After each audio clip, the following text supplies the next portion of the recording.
Poison बनवणाऱ्या ज्या कंपनीला इटलीतून बॅन केलं तीच कंपनी आता आपल्या महाराष्ट्रात काम करत आहे। तर इटलीमध्ये एक केमिकल बनवणारी कंपनी होती मार्टिनी, जिच्या आजूबाजूला राहणाऱ्या लोकांना सतत काही ना काही आजार नेहमीच होत असायचा।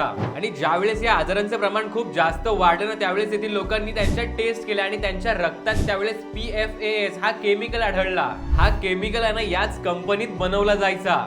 या केमिकलला फॉरएव्हर केमिकल असं सुद्धा म्हटलं जातं, कारण एकदा का हा केमिकल बनवला की तो तुम्ही कधीच नष्ट करू शकत नाही, मग तो तुमच्या शरीरात असो, पाण्यात असो किंवा इतर कोणत्याही ठिकाणी। तर इटलीतल्याच एका इन्स्टिट्यूशनच्या नुसार मानवी शरीरात या केमिकलचं प्रमाण हे 8 नॅनोग्रॅम पेक्षा जास्त असू नये।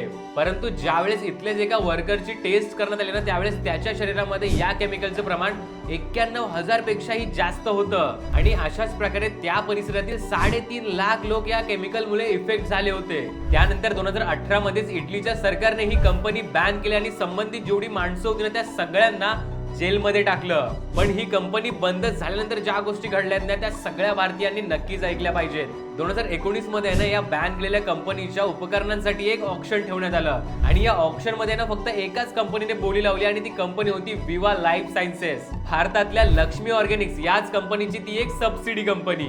इटलीतून ही सगळी मशिनरी पॅक करण्यात आली आणि थेट आणून उतरवली कुठे? आपल्या रत्नागिरीच्या लोटे परशुराम येथील MIDC मध्ये। आता या सगळ्या गोष्टी काय मी माझ्या मनाच्या सांगत नाही, तर स्वतः कंपनीनेच हे सगळं डिक्लेअर केलं आहे। आणि त्यांनी एवढं सुद्धा म्हटलं की जे फॉरएव्हर केमिकल आहे तेच केमिकल ते आपल्या रत्नागिरीत सुद्धा बनवणार आहेत। आता याच्या मागे जे कारण आहे ते म्हणजे PFA हा जो केमिकल आहे, जो केमिकल इटलीतून बॅन केला, त्या केमिकलला रेग्युलेट करण्यासाठी आपल्या भारतात काही कायदाच नाही। म्हणजे इटलीच्या नागरिकांचा जीव महाग आणि आमच्या महाराष्ट्रातल्या लोकांचा जीव काय स्वस्त आहे का? की महाराष्ट्रातल्या लोकांकडे अशी कोणती एक शक्ती आली आहे ज्याच्यामुळे ते हे सगळं विष पचवू शकतात? नाही ना। मग ही माहिती जास्तीत जास्त लोकांपर्यंत नक्की शेअर करा।